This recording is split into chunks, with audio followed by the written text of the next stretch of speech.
Hello. Uh, I'd like to discuss a little bit about the internet scams and Nigerian scams and all that stuff that's very prevalent in our lives today. Uh, it just seems like they're everywhere, and these people that run these scams, it's organized crime. It's the mob. That's what they do. That's why they go for hundreds and millions of dollars. These scams. They steal your house. They steal every penny out of your bank account, and they get away with it. So they have the banks on their side. The banks are working with them, and the insurance companies work with them as well. If you get a big settlement through an insurance company, expect Nigerian scams or scam artists to call you, because the person at the insurance company that has that kind of information of who gets awards and they have emails and phone numbers linked to those awards, and they sell them to the mob. They sell them to the people that run these scams, and they sit there at their computer eyeing up opportunities to sell to the mob. Oh, look, $100,000 award just went to XYZ, and here's his email, and they'll send it off, and they'll get a payment for that information. It's just like the hospitals. They pay the lawyers pay the people that are at the hospital. So if you have an accident and you go home from the hospital, you get a call from an injury attorney, saying you want to sue. And how did they find out that information? Because the hospital people sold the information.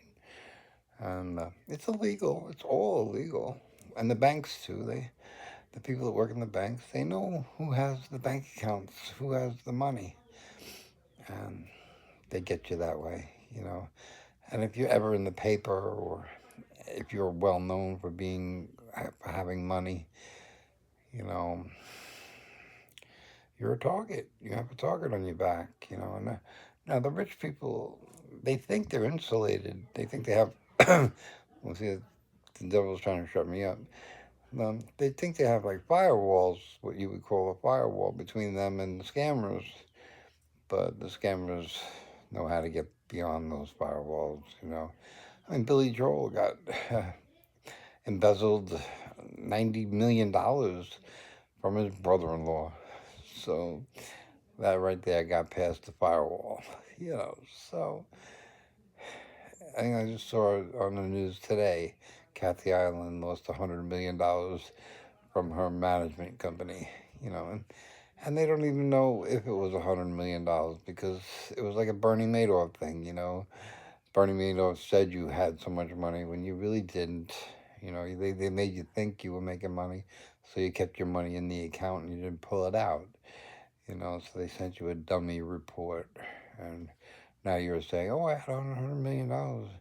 You never had $100 million, but whatever you did have is gone. So it doesn't matter what it is, and it's very hard to put a finger on what you did have. And their fingers on the scales, so you have no idea how much. And that's the idea, is to keep you stupid. Hello. And these people, these scammers, they support Trump. They support people like Trump and the Republicans, because what do the Republicans support? Deregulation, no regulation. And these regulations make their job harder. It makes their job harder, when they have to verify things that the regulation requires. And if they can get the government to get rid of that regulation, it makes taking your money a lot easier. And that's why they do what they do. So just be careful. You can be careful as all hell. I mean, Billy Joel's, his own brother-in-law did it to him. So, how do you tell Billy Joel to be careful? When he found out what had happened, the money was gone. And apparently he didn't have the brother-in-law arrested. Uh, and that was his choice. I don't know that I would have made the same. But, and then maybe that's a big reason why he did his residency at Madison Square Garden, to make back some of that money. But somebody like that can do that. They can make the money back. Like Kathy Ireland, she'll make the money back. She has her line, and now she's coming out with a new perfume, and she'll make the money back. But a little old lady that's got a nice little nest egg in her bank account, she ain't making that money back. She's going to be pushing her shopping cart, and, you know, and you're all going to look down on her like, oh, what a dummy. She's pushing her shopping cart, and she's not, and she got robbed by somebody that was an expert at robbing people. These people aren't amateurs. They are experts. They know how to get you. They they don't call you because you're broke. They call you because you have money, and they know, and that's what they're after. And they don't call you because your bank account is zero. I don't have to worry about scammers. I live with Social Security. I have less than $1,000 in my bank account. Nobody's calling me. But I did get an insurance settlement when I got on disability from my insurance company, and it was about 30,000.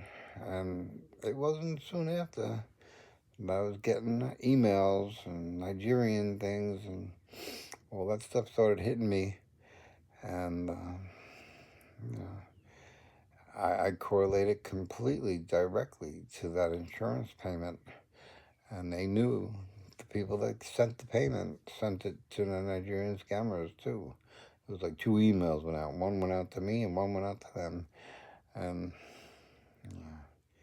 back then we weren't so hip on scams. We didn't know what to look out for, and that's why I'm making this video. So hopefully you'll be a little more aware. And if you get a settlement of any kind, be extremely aware that someone's going to call you looking to make money. And they don't say, look, I know you got $100,000. I could use 10,000 of it or something. They don't do that. They befriend you. They tell you that they're in a bad way and they need some help. They're stuck in a country they can't get out of.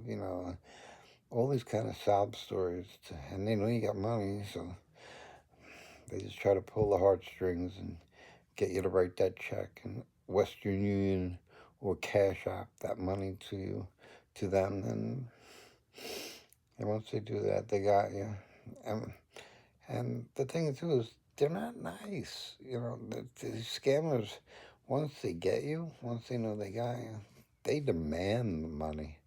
They're like, I want the money in my account by noon, and you better have it there. That's the attitude, at least. And you they'll act like FBI agents on the phone. Oh, we know we got you for a scam, money laundering. They make up all these stories, and you'll believe it because you think you're talking to an FBI agent. And they'll tell you ways to clear your name. Send us money, send us, and that should be a red flag. But for some older people, they don't know better, and it's not a red flag for them. But and usually after they send the money, that's when they call their relatives and say, this is what I did. And everybody's like, oh no, it's too late. The money's gone. So, and it's always a rush. It always has to be done today. It's not like next week you can send the money. You have to send the money like in an hour. Everything's a rush because they don't want you to sit around and think about it. And they don't want you to second guess. And so that's another red flag is everything's a rush. So it's in the world's calamity.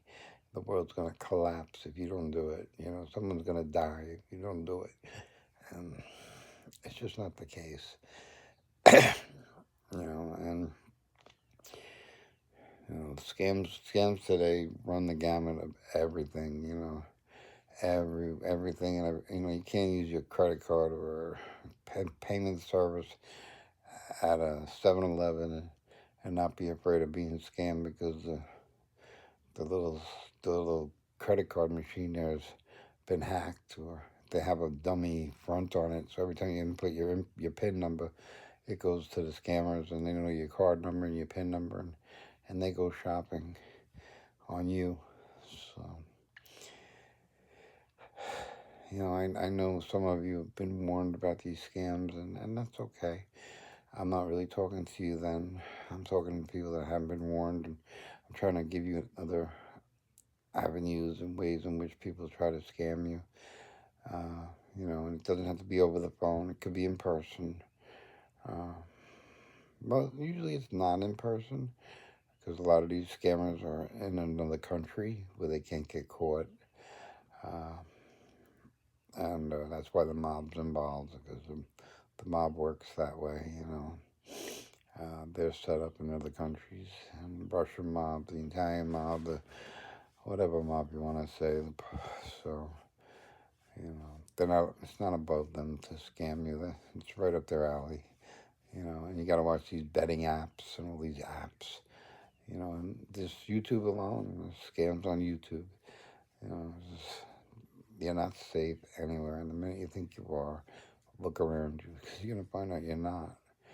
Like I said, Billy Joe's brother-in-law, he thought he was safe, and he wasn't. It cost him $90 million. $90 million is a lot of money. So be careful, be safe, and be smart.